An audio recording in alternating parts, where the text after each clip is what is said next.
No one talks about this part of success. They talk about money. They talk about freedom. They talk about leveling up.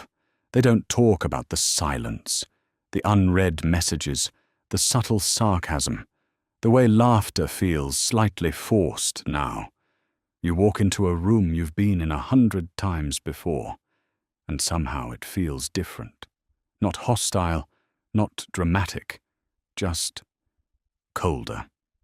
And you start asking yourself a dangerous question. Did I change? Or did they? At first, you assume it's your fault. Maybe you talk too much about work. Maybe you're unavailable. Maybe ambition made you distant. So you adjust. You downplay your wins. You soften your language. You say, I just got lucky, even when you didn't. You try to return to the version of you that felt safe. But the energy doesn't fully return. Group chats feel quieter around you. Invites come later. Inside jokes evolve without you. And the most painful part? No one says anything directly. This is where the mind spirals, because ambiguity activates anxiety. In neuroscience, uncertainty increases activity in the amygdala, the brain's threat detector. When something feels socially unclear, your nervous system scans for danger. You replay conversations, you analyze tone, you reread messages. You begin asking, am I becoming unrelatable? But here's the deeper psychological layer. Humans build identity in shared seasons, shared classrooms, shared salaries, shared struggles. Struggle bonds people. There's research in social psychology showing that shared adversity increases group cohesion. Hardship creates emotional glue. But what happens when adversity disappears for one person and not the others? That's where tension begins. And it's not obvious. It's structural. Before you turn this into self-blame, pause. You are not becoming arrogant. You are not abandoning anyone. You are experiencing identity divergence. That's not a character flaw. It's an adaptation process. Psychologists call this differentiation, the ability to develop a clear sense of self while staying emotionally connected to others. Growth requires differentiation, but differentiation disrupts sameness, and sameness is comfortable. This discomfort you're feeling, it's not proof you're wrong. It's proof something is reorganizing. The real question is, what exactly is being threatened? Let's make this simple. There's a theory called social comparison theory.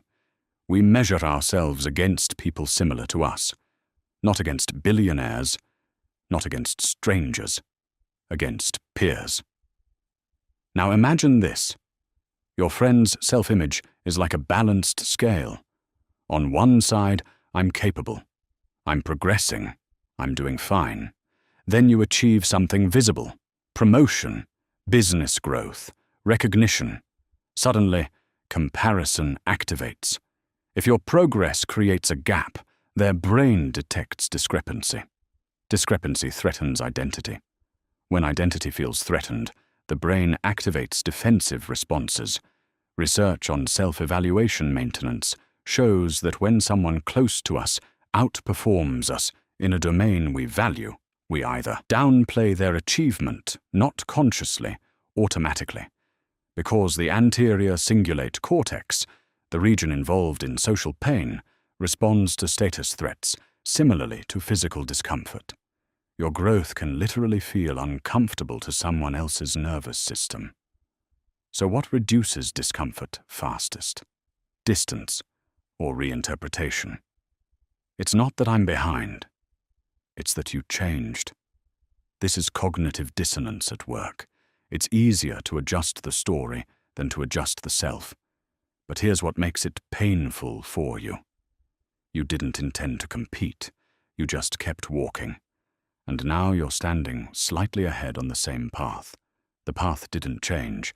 The distance did. Think of growth like changing altitude. At sea level, everyone breathes easily together. As you climb, air thins. Some adjust, some descend. The mountain is neutral. It doesn't reject anyone. It simply changes conditions. Your job is not to drag everyone upward, and not to descend out of guilt. Your job is to build lungs strong enough for the height you choose. Psychologically, that means secure identity, reduced avoidance, expanded circles, calm exposure. When you understand the mechanism, you stop personalizing the shift. This is not betrayal. It is psychological recalibration. You didn't set out to outgrow anyone. You set out to grow. And growth rearranges rooms. Some people will meet you there. Some will stay where breathing feels easier. Neither makes you superior. But shrinking yourself to preserve comfort slowly erodes self-respect. And that erosion is quieter than loneliness.